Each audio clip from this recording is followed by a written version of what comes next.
أهلا بيكم في حلقة جديدة من بودكاست ما وراء التجارب. النهاردة هنتكلم عن حاجة مهمة جدا في حياتنا اليومية وحياتنا المهنية، وهي إننا ما نعتمدش دايما على إحساسنا في إننا نعمل حاجة أو نكمل حاجة، وإن الاستمرارية والالتزام هم حرفيا اللي هيوصلوك لهدفك. لأن كتير مننا بيقع في فخ إنه يقول لنفسه أنا مش حاسس إن أنا عايز أعمل ده دلوقتي، أو حاسس إن أنا ما عنديش شغف النهاردة. فالنهاردة هنتكلم عن ليه إحساسنا ده ممكن يخدعنا ويبعدك تماما عن هدفك، وإزاي الالتزام والاستمرارية بيخلونا نوصل لأهدافنا حتى لو في أيام حاسس إنك ما عندكش فيها شغف. ساعات بيجيلنا إحساس كده مثلًا بالإحباط، أو إننا مثلًا مش عايزين نكمّل، أو إن الحاجة دي مثلًا ممكن ما تنفعش معانا.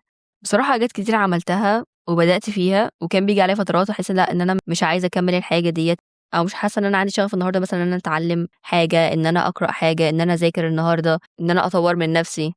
هي الحاجة دي already بابقى أنا عايزة أعملها، ولكن مش كل الأيام حرفيًا هتبقى مشاعرك ثابتة وعندك نفس التحفيز وعندك نفس الشغف. بييجي علينا فترات ونحس فعلًا إن إحنا مش عايزين نعمل حاجة. بس معنى إن أنت استسلمت للشعور دوّة، هيبعدك حرفيًا عن الهدف اللي أنت عايز توصل له. يعني في الأول والآخر بافتكر أنا ليه بدأت أصلًا.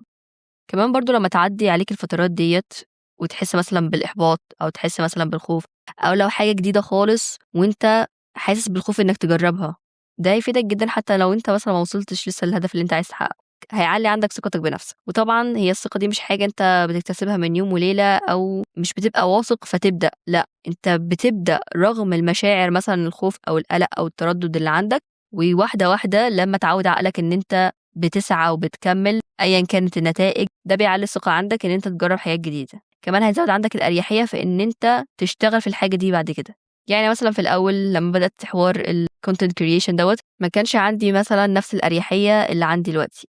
فكل ما كررت الحاجة دي أكتر أو كل ما عرفت معلومات عنها أكتر، ده بيزود عندك الأريحية في إنك تعملها بعد كده، وإنك تستمتع بيها أكتر وأكتر. بس أنا برضه مش باتكلم على الحاجة اللي هي أصلًا مش هدفك أو أنت مش حابب تعملها، لأ هي حاجة already من أهدافك وحاجة already أنت حابب تعملها، فهتكمل فيها حتى لو جه عليك فترات إن أنت حاسس إن أنت مش عايز تعمل كذا النهارده أو مش عايز تشتغل عليها النهارده، فهتكمل فيها حتى لو جات عليك فترات تحس إن أنت مش عاوز تكمل. لو الحاجة دي فعلًا أنت حابب تعملها وهي هدفك فعلًا مش هدف حد تاني وأنت اشتغلت عليها لفترة معينة، بس شُفت النتايج وحسيت إنه لأ، حسيت بالإحباط، حسيت إنها مش هتنفع، ودي النقطة اللي بيستسلم عندها معظم الناس. 99% من الناس بيستسلموا عند النقطة دي، لمّا يحسوا إن النتايج مش عاجباهم في الأول. ما هو طبيعي النتايج ما تعجبكش في الأول، أنت لسه في مرحلة بتبني فيها نفسك، بتبني فيها مهاراتك أصلًا، ودي حاجة أنا اتعلمتها برضه وعلمتني إن أنا أركّز أكتر على إن أنا أبقى أحسن في اللي أنا باعمله، مش إن أنا أشوف النتايج بتاعتي. لإن مش معنى إن أنت مثلًا ما وصلتش للهدف ده دلوقتي، إن الحاجة اللي بتعملها دي ما لهاش قيمة أو الحاجة اللي أنت بتعملها دي مش هتوصّلك لحاجة. لأ، في حاجة اسمها المكان والتوقيت، ودي حاجة برضه أنا سمعتها من سميح سويرس كان بيتكلم فيها، إنه عشان تكون ناجح لازم يكون عندك فكرة كويسة، ولكن عامل التوقيت وعامل المكان مهمين، اللي هم اسمهم التوفيق، ودول حاجات مش في إيدك. أنت اللي في إيدك دلوقتي اللي هو اللي أنت بتشتغل عليه، الفكرة اللي أنت بتشتغل عليها، فبتركز مثلًا إنك تبقى أحسن فيها أكتر وأكتر. أمّا حتة التوقيت أو حتة المكان أو البيئة، دي حاجة مثلًا ممكن ما تكونش في إيدك دلوقتي، بتلاقيها بتترتب واحدة واحدة. فبلاش تحس بالإحباط من النتايج أو بلاش تمشي ورا الإحساس ده. يعني لو حسيت مثلًا في فترة من الفترات إن أنت مُحبَط ومش عايز تكمّل، ما تمشيش ورا الإحساس ده، افتكر أنت بدأت ليه. بعد ما تفتكر أنت بدأت ليه، ركّز على اللي تقدر تتحكّم فيه، اللي هو زي ما قُلت لك شغلك، أفكارك. وحاجة سمعتها كتير إن أنت لمّا بتركّز على شغلك أو أفكارك أو بتركّز على الرحلة زي ما بيقولوا وتحاول تستمتع بيها، لإن زي ما قُلت لك الحاجة دي هي هدفك فعلًا مش هدف حد تاني. وحاجة أنت حابب تعملها، فحتى لو حسيت في وقت من الأوقات بالتعب أو اشتغلت عليها كتير فحسيت مثلًا بالإرهاق، فهي حاجة مش بتستنزف طاقتك، بالعكس أنت بتبقى مبسوط وأنت بتعملها. بس أي حاجة بعد كده بقى حسيت في يوم من الأيام بالإحباط، حسيت في يوم من الأيام إن أنت ما عندكش شغف، حسيت في يوم من الأيام إن أنت مش عايز مثلًا تعمل الحاجة ديّة، اللي هيخلّيك تكمّل الاستمرارية.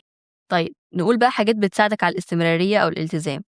هي حاجة فادتني أنا على المستوى الشخصي وفرقت معايا جدًا، كنت سمعتها برضه، إن هي يبقى عندك روتين. هو أنت مش لازم تلتزم بالروتين يعني بحذافيره، ولكن لمّا يبقى عندك روتين دماغك هتبقى مترتبة إن هي هتعمل إيه مثلًا النهارده أو إيه المفروض يتعمل.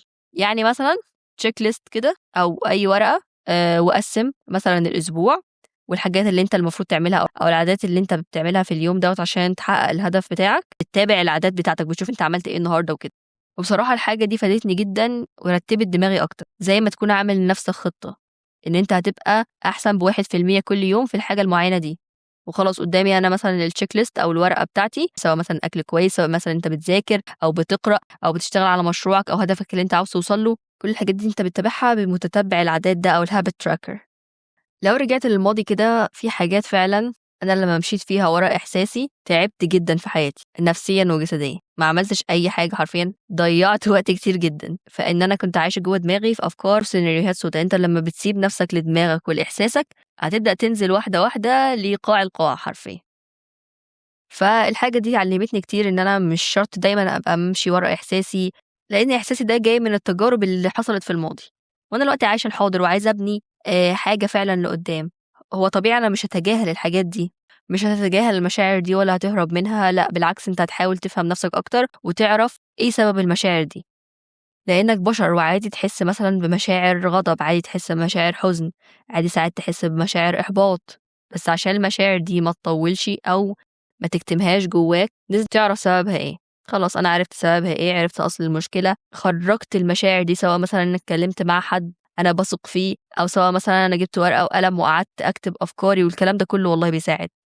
كنتش متخيلة إن فعلًا الكلام ده بيأثّر، بس لمّا جرّبت حتّة الjournaling اللي هو أنت تجيب ورقة وقلم وتكتب مشاعرك اللي أنت حاسس بيها أو حاجات مثلًا حصلت لك قبل كده، وتبدأ تتصالح مع الحاجات دي كلّها بإنّك عرفت أصل المشكلة، بتبدأ تتخطى فعلًا. فأنت لمّا تيجي لك مثلًا المشاعر دي أو الإحساس ده أنت هتبدأ تخرّجها برّاك، سواء مثلًا إن أنت تكتب أو تتكلم، تكتبها مع نَفْسك أو إنّك تتكلم مع حد موثوق أو حابب تحكي معاه. فعشان بس ما نبعدش عن الموضوع الأساسي، قُلت لك إزاي تتعامل مع المشاعر دي، ولكن مش هنسمح برضه للمشاعر دي إن هي توقّفك أو تحجّمك أو تحسّسك بالإحباط أو تحسّسك إن الحاجة اللي أنت بتمشي فيها دي مش هتنفع، تحسّسك بالكسل إن أنت ما تحاولش النهارده، إن أنت ما تعيشش النهارده بمعنى أصح. لإنّك لمّا بتستسلم لمشاعرك حرفيًا أنت بتعيش في الماضي ومش بتعيش اليوم، ما أنت ما عملتش فيه حاجة. طيب اللي إحنا بنطلع منّه من حلقة النهارده إن مش إحساسك في فترة معيّنة مثلًا بفقدان الشغف أو الإحباط هو دوّة اللي هيوقّفك مكانك، أو هو دوّة اللي هيخلّيك ما تكمّلش، لإن اللي بيكمّل ويحقق أهدافه هو اللي عنده استمرارية وعنده التزام.